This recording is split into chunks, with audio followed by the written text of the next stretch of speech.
नमस्कार दोस्तों, आज मैं आपके सामने लेकर आया हूँ जीएसटी नोटिस केस स्टडी। दोस्तों यहाँ पे डिपार्टमेंट ने एक टैक्स पेयर है, जीएसटी टैक्स पेयर, जिसके खिलाफ ऑर्डर इशू कर दिया है। एक्चुअली यहाँ पे हुआ क्या है, डिपार्टमेंट ने 3 बार नोटिस भेजा। पहले असेसमेंट के लिए भेजा, फिर उसके बाद DRC 01 भेजा, फिर भी रिप्लाई नहीं दिया। यहाँ पे DRC 7 भेज के ऑर्डर इशू कर दिया है।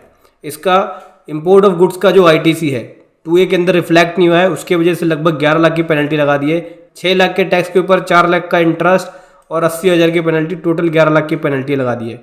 कैसे लगा दी है पेनल्टी, कैसे बच सकते हैं और क्यों लगा दी है पेनल्टी, और हमें क्या सीख मिलेगी इस केस स्टडी से। बहुत कुछ सीखने को आपको मिलने वाला है इस वीडियो के अंदर, तो चलिए समझते हैं डिटेल में। उससे पहले बताना चाहूँगा, जो भी भाई बंधु मेरे चैनल पर पहली बार है, इस वीडियो को पहली बार देख रहे हैं, जिन्होंने अभी तक सब्सक्राइब नहीं किया, सब्सक्राइब कर लीजिए, साथ ही साथ बेल आइकन पे भी क्लिक कर लीजिए ताकि इस तरह का कंटेंट आपको मिलता रहे।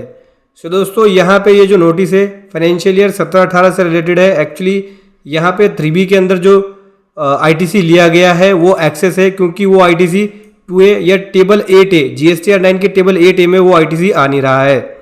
यहाँ पे डिपार्टमेंट यही बोल रही है कि देखो ये ऑर्डर इशू कर दिया गया है, अब SSC के पास ऑप्शन है, ये अपील में जाके अपने आप को डिफेंड करेगा और अपना रिप्लाई देगा।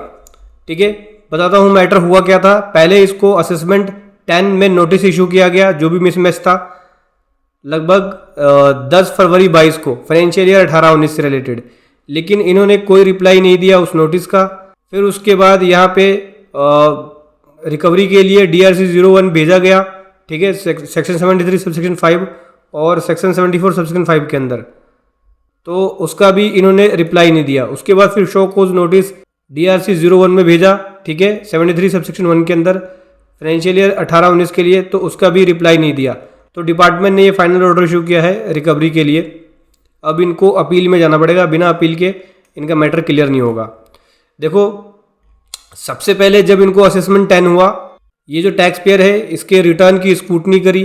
फाइनेंशियल ईयर 18-19 से रिलेटेड है ये, जहाँ पे 3B के अंदर जो इनपुट लिया है इन्होंने, 9 के अंदर जो इनपुट क्रेडिट क्लेम किया है वो ऑटो पॉपुलेटेड होके GSTR 2A में नहीं आ रहा, ना ही GSTR 9 के टेबल 8A में आ रहा है, जिस वजह से जो फर्क बन रहा है, डिफरेंस बन रहा है, यहाँ पे इसके लिए नोटिस इनको इशू किया गया है।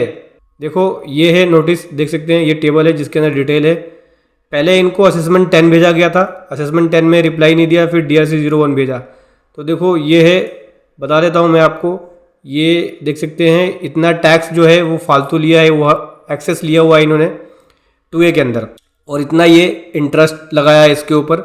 ठीक है, 24% के हिसाब से इंटरेस्ट लगा दिया है और 18-19 का इंटरेस्ट लगा है, इसलिए 4 लाख का इंटरेस्ट, 6 लाख की टैक्स, 4 लाख का इंटरेस्ट, टोटल 10 लाख।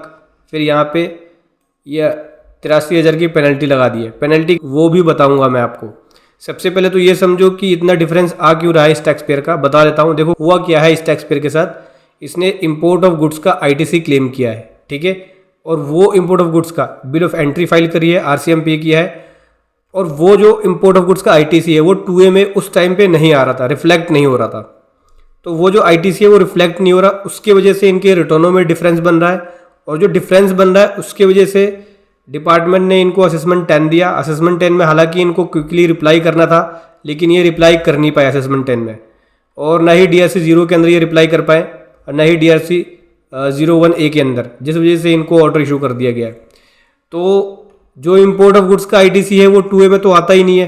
तो ऐसे बहुत सारे टैक्स पेयर होंगे जिनका इम्पोर्ट ऑफ गुड्स का, जिन्होंने ITC लिया होगा, बिल ऑफ एंट्री भी फाइल करी होगी, RCM बेसिस पे GST पे किया होगा, लेकिन वो 2A में नहीं आ रहा होगा, तो उसकी वजह से उनका डिफरेंस बन रहा होगा। तो ऐसे बहुत सारे टैक्स पेयर होंगे जिनको नोटिस इशू हुआ होगा। तो इस केस में करेंगे क्या?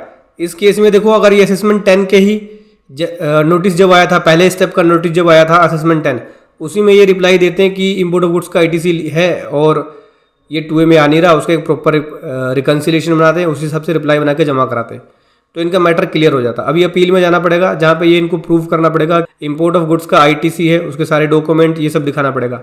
तो टैक्स तो बचा लेंगे, टैक्स नहीं लगेगा तो इंटरेस्ट भी बचा लेंगे, यानी 10 लाख रुपये तो सीधा सीधा बच गया। अभी पेनल्टी की बात करते हैं, पेनल्टी लगाई कैसे और किस प्रकार से पेनल्टी वर्क करता है समझो। यहाँ पे पेनल्टी का प्रोविज़न है कि अगर आप रिप्लाई नहीं देते हैं, अगर आपके पास नोटिस आता है असेसमेंट 10 में या DRC 01A के अंदर, तो वहाँ पे पेनल्टी लगा देते हैं, वो भी लगता है टैक्स का। जो टैक्स होगा, टैक्स का 10% पेनल्टी लगती है या फिर 10,000 रुपये, विच एवर इज़ हायर, जो भी ज़्यादा होगा वो पेनल्टी के रूप में लगता है। तो इस टैक्स का अगर मैं 10% निकालूं तो 63,000 बनेगा और 10,000 रुपये। तो 10,000 और 63,000 में से ज़्यादा कौन सा है? 63,000। तो ये पेनल्टी लगा दी आई में। इसका 10% निकालोगे तो 714 और 10,000, तो ज़्यादा कौन सा? 10,000। तो यहाँ 10 लगा दिया, यहाँ भी 10 लगा दिया। इस प्रकार से पेनल्टी लगाई हुई है।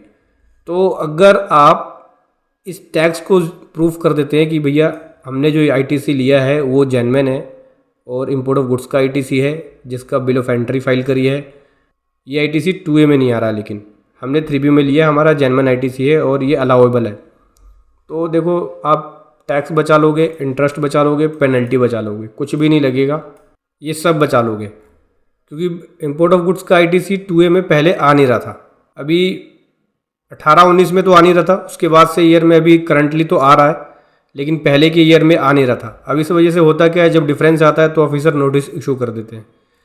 तो इस केस में आपको जब भी पहले स्टेज का नोटिस आए, जैसे असेसमेंट 10, जब भी डिफरेंस होगा ध्यान रखना, सबसे पहले असेसमेंट 10 में नोटिस आएगा, आप उसका रिप्लाई दो, फिर आपको ऑर्डर मिलेगा। असेसमेंट 11 में रिप्लाई दोगे, असेसमेंट 12 में ऑर्डर मिलेगा, ठीक है। अगर आप रिप्लाई नहीं देते हैं तो फिर DRC 01 इशू होगा, फिर DRC 01 होगा, फिर यहाँ पे रिकवरी के प्रोसीजर शुरू हो जाएंगे, फिर इस प्रकार से अब ऑर्डर इशू हो जाएगा।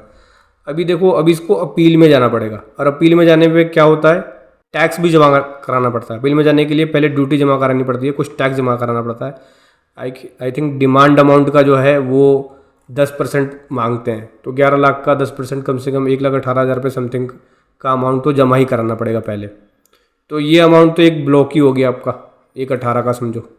अगर शुरू में ध्यान दे देते तो अमाउंट वो जो है वो क्लियर हो जाता। बस ये छोटी छोटी बातें हैं जो ध्यान में रखना होता है। जब भी आपके पास नोटिस आए तो क्विकली उसका रिकन्सिलेशन बनाओ और रिप्लाई दो, ताकि आप हैवी पेनल्टी और इंटरेस्ट से बच सको। वीडियो कैसी लगी ज़रूर बताएं। Thank you so much. जय हिंद, वंदे मातरम।